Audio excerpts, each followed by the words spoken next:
Hello dear, MPS motivators के इस platform में आपका स्वागत है।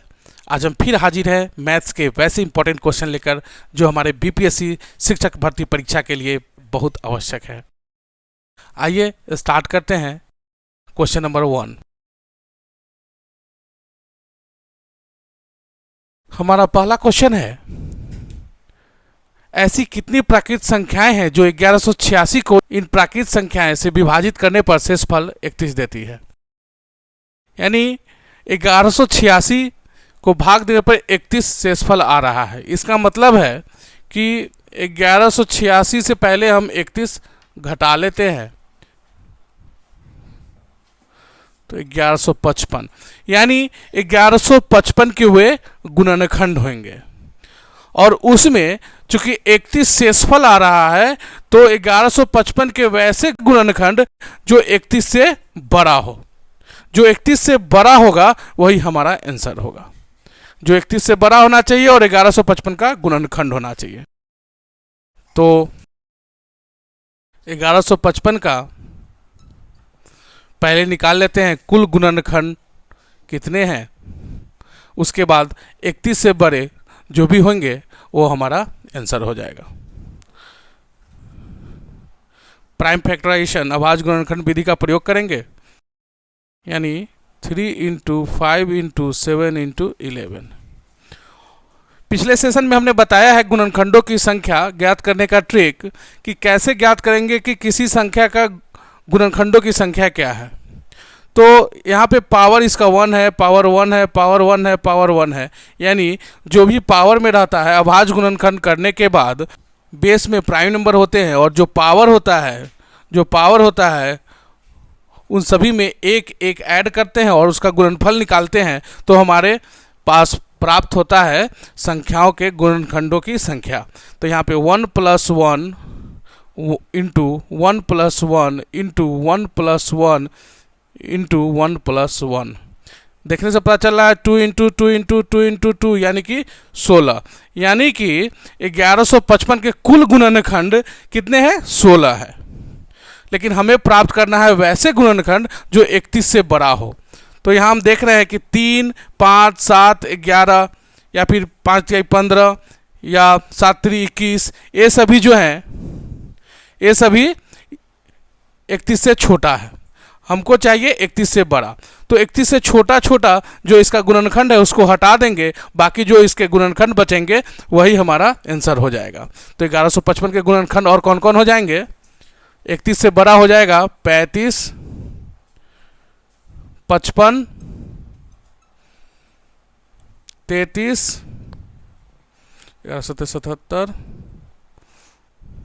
15 7 105, 231, 165, 385 और 1155 खुद, यानी कि 1 2 3 4 5 6 7 8 9, यानी 9 ऐसे गुणनखंड है 1155 के जो कि 31 से बड़े हैं। अतः हमारा ऑप्शन 4 करेक्ट आंसर। अब हम प्राप्त कर लिए कि 1186 को किस प्राकृत संख्या से भाग करेंगे कि भाग देने पर 31 शेष आना चाहिए। तो हमारा आंसर यही है 35, 55, 33, 77, 105, 231, 165, 385 और 1155। यह हमारा 9 आंसर सही है। यहाँ से हम प्राप्त करेंगे कि 31 से बड़े कौन कौन हो सकते हैं। तो 5 × 15 7 105, 5 × 15 में 11 से करेंगे 165, 11 7 77, 11 × 33, इस तरह करके हम लोग ऐसे निकाल सकते हैं कि 31 से बड़े कौन कौन संख्याएं होंगे जो 1155 के गुणनखंड है। अब देखते हैं दूसरा प्रश्न।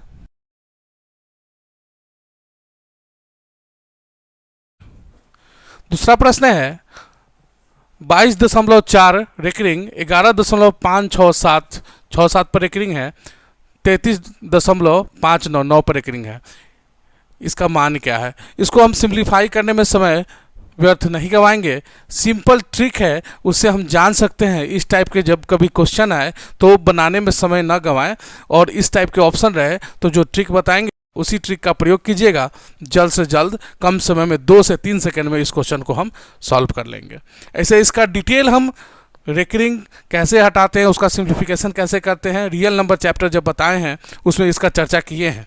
डिस्क्रिप्शन में लिंक डाल देंगे, आप उसे देखिएगा। ऐसे इसको ट्रिक से बताना चाहेंगे कि कैसे हम 2 से 3 सेकंड में इसको सॉल्व करेंगे। तो सबसे पहले यहाँ देखेंगे कि मैक्सिमम कितने नंबर पे रिकरिंग दिया गया है। तो यहाँ पे 4 पे 1 पे दिया है, 9 1 पे दिया है, 6 7 2 पे दिया है। तो यहाँ पे 2 पर, तो यहाँ ऑप्शन में 2 पर दिया है, यहाँ 3 पर दिया है, 2 पर दिया है, यहाँ 1 पर दिया है। तो ये 3 वाला और 1 वाला को छोड़ देंगे, बच गए ये 2 वाला और ये 2 वाला। इसी दोनों में से कोई एक आंसर होगा। अब देखते हैं ये दोनों में से कैसे हैं। तो क्या इसके लिए सॉल्व करेंगे? नहीं, एक और तरीका बताएंगे। अब यहाँ देखते हैं हम कि यहाँ पे 2 पर रेकरिंग है और 1 खाली छोड़ा हुआ है। यहाँ भी एक खाली छोड़ा हुआ है जिस पर रेकरिंग नहीं है। यहाँ पे 2 पर तो रेकरिंग तो है, लेकिन खाली 1 भी नहीं छोड़ा गया है। यहाँ दशमलव के बाद 1 अंक खाली है, उसके बाद 1 2 पे रेकरिंग है। तो हमारा ऑप्शन 4 करेक्ट आंसर हो जाएगा। इस तरह ट्रिक के माध्यम से बिना सॉल्व किए हम इसका आंसर ज्ञात कर सकते हैं। अब देखते हैं तीसरा प्रश्न। हमारा प्रश्न है तीसरा, अलजेब्रा से a प्लस बी बराबर 6 और ए बी बराबर 4 दिया है, तो ए क्यू प्लस बी क्यू का मान क्या होगा? तो यदि सूत्र याद है तो तुरंत हम सूत्र पर बैठाएंगे, इसको बना लेंगे। A cube plus b cube is equal to होता है a plus b into a plus b का होल स्क्वायर माइनस 3ab। लेकिन जिनको यह सूत्र पता नहीं है वो इससे पहले जो गुणनखंड चैप्टर में पढ़े हुए हैं a cube plus b cube का, a plus b into a square minus a b plus b square, उससे भी यह सूत्र निकाल सकते हैं। उस सूत्र को पहले हम समझा दें, उसके बाद तो ट्रिक से ये बन ही जाएगा। जैसे पहले से हम सूत्र जान रहे हैं, a cube plus b cube is equal to होता है a plus b into a square minus a b plus b square. यह पहले से हम सूत्र जान रहे हैं, लेकिन हमें यहाँ पे ए स्क्वायर प्लस बी स्क्वायर नहीं दिया गया है, ए प्लस बी और ए बी दिया गया है। इसलिए हमें ऐसा सूत्र चाहिए जिसमें हम ए प्लस बी और ए बी रखें तो डायरेक्ट हम बना लें, ज़्यादा समय ना लगाना पड़े। तो इससे हम निकालते हैं ए प्लस बी, ए स्क्वायर प्लस बी स्क्वायर, इसको लिख देते हैं माइनस ए बी, इसमें हम प्लस 2ab और माइनस 2ab जोड़ लेते हैं, घटा लेते हैं। इससे इसके मान में कोई अंतर नहीं आएगा। इसको फिर लिख सकते हैं a प्लस बी और a square plus b square plus 2ab, इसको लिख सकते हैं हम a प्लस बी का whole square minus a b minus 2ab यानी माइनस 3ab। अब हम आसानी से इस सूत्र पे इसको हम मान रख के इसका वैल्यू निकाल सकते हैं। A cube plus b cube is equal to क्या हो जाएगा? तो a प्लस बी यानी 6 इंटू ए प्लस बी का स्क्वायर यानी 6 का स्क्वायर माइनस 3ab यानी 3 इंटू 4, 6 इंटू 36 माइनस 12, 6 इंटू 24 यानी 144। हमारा ऑप्शन 3 बिल्कुल सही है। इस टाइप के कोई भी क्वेश्चन को बनाने के लिए हमें सूत्र याद रखना होगा। जितने भी सूत्र हैं, जितने भी फार्मूला हैं, उनको याद रखिए, तब जाके इस टाइप के क्वेश्चन हम जल्द से जल्द बना सकते हैं। 2 से 4 सेकंड 5 सेकंड में हम इस टाइप के क्वेश्चन को बना सकते हैं। चलिए ठीक है, अब देखते हैं अगला क्वेश्चन, क्वेश्चन नंबर 4।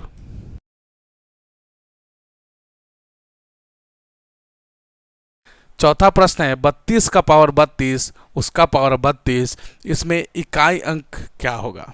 यानी इसका जो वैल्यू होगा उसमें इकाई अंक पर कौन सा अंक होगा, यह निकालना है। इसमें पूरा निकालने का ज़रूरत नहीं है, इतना करेंगे बहुत समय लग जाएगा और शायद बहुत ज़्यादा ही समय लग जाएगा। कॉम्पिटिटिव एग्जाम के लिए हमें ट्रिक की आवश्यकता होती है।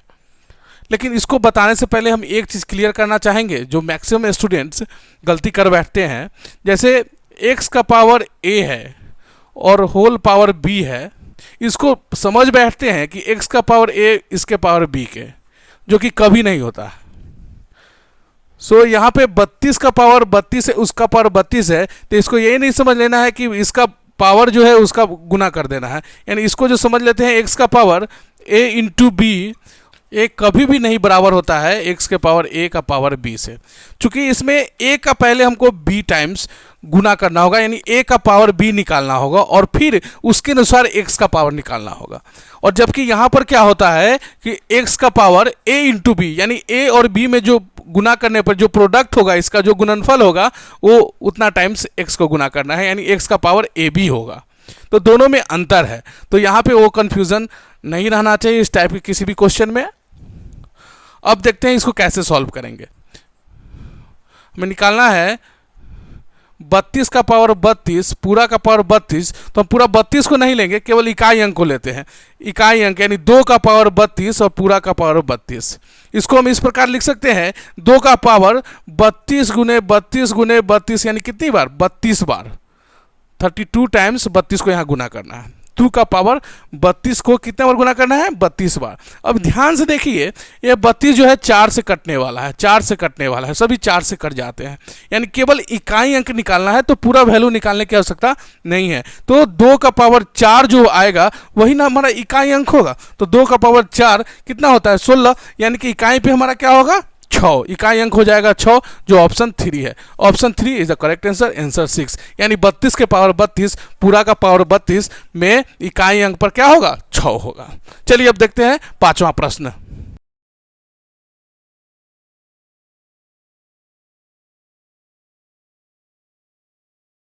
प्रश्न है, यदि थीटा एक न्यून कोण है और 3 sin theta plus 4 cos theta बराबर 5, तो tan थीटा का मान क्या होगा?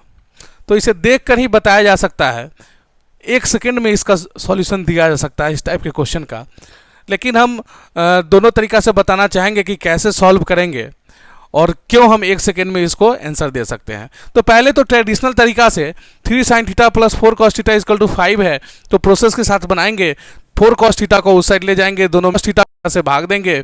उसके बाद tan थीटा और sec थीटा का संबंध जो होता है sec square theta equal to 1 plus tan square theta, या उससे फिर sec थीटा को tan थीटा में बदल कर और फिर हम tan थीटा का वैल्यू यहाँ से ज्ञात कर लेंगे। लेकिन उस तरह से प्रयोग ना करना है, हम यहाँ पे ट्रिक की मदद से इसको बताना चाहेंगे।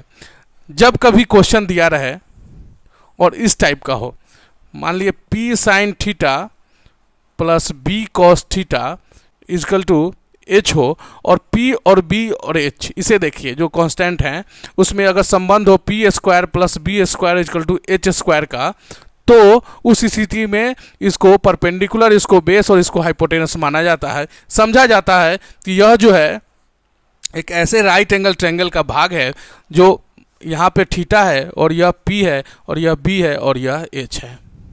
इस तरह से समझा जाता है। ठीक, यहाँ पे हम लोग चेक करते हैं 3, 4, 5 में संबंध ऐसा होता है कि नहीं। तो 3 का स्क्वायर 4 का स्क्वायर क्या 5 के बराबर होता है कि नहीं? 3 का स्क्वायर 9, 4 का स्क्वायर 16 बराबर 25, 25 बराबर 25, यानी कि यह जो संबंध है p square b square h square में यहाँ पे हो जा रहा है। इस स्थिति में 3 हो गया p, 4 हो गया b और 5 हो गया h। तो हमें निकालना है tan थीटा। tan थीटा होता है p बाई b, यानी कि p है हमारा 3, b है 4 और h है 5, तो tan थीटा हो गया p बाई b, यानी 3/4। हमारा ऑप्शन 4 जो कि 3/4 है बिल्कुल सही है।